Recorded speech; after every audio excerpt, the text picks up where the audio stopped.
What? Hey, What's this? Did you tell me you took him out? The court said yes. Yeah, but what did the doctor say? Can I do an interview for school project on mental illness? No.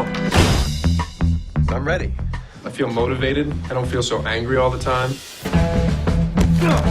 The whole time you're rooting for this Hemingway guy to survive the war and to be with the woman that he loves. It's 4 o'clock in the morning, Pat. I can't apologize. I will apologize on behalf of Ernest Hemingway, because that's who's to blame here. Yeah, have Ernest Hemingway call us and apologize to us, too.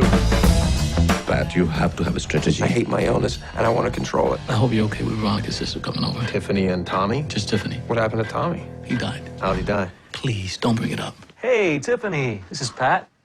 You look nice. Thank you. How'd Tommy die?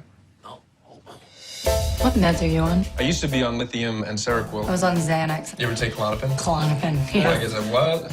I'm tired. I want to go. Are you going to walk me home or what?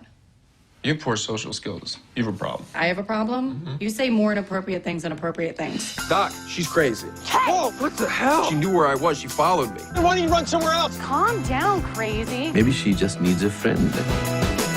You want to have dinner at this diner? Pick me up at 7:30. So how's your job? I just got fired, actually. Oh, really? How? By having sex with everybody in the office. Everybody? I was very depressed after Tommy died. We don't have to talk about it. Thanks. How many were there?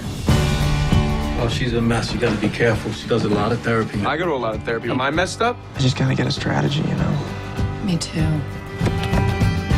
So there's this dance thing. I can only do it if I have a partner. Oh, I'm not gonna dance with you. So is this the girl you wrote about? You wrote about me? She's fine. She is my friend with an F. A capital F. She's fine. For friend. What are you so up about? I'm happy. Look, I'm my best self today, and I think she's her best self, and that's a good thing. I know you don't want to listen to your father. I didn't listen to mine. When life reaches out at a moment like this, it's a sin if you don't reach back. This is what I believe to be true. You have to do everything you can. And if you stay positive, you have a shot at a silver lining.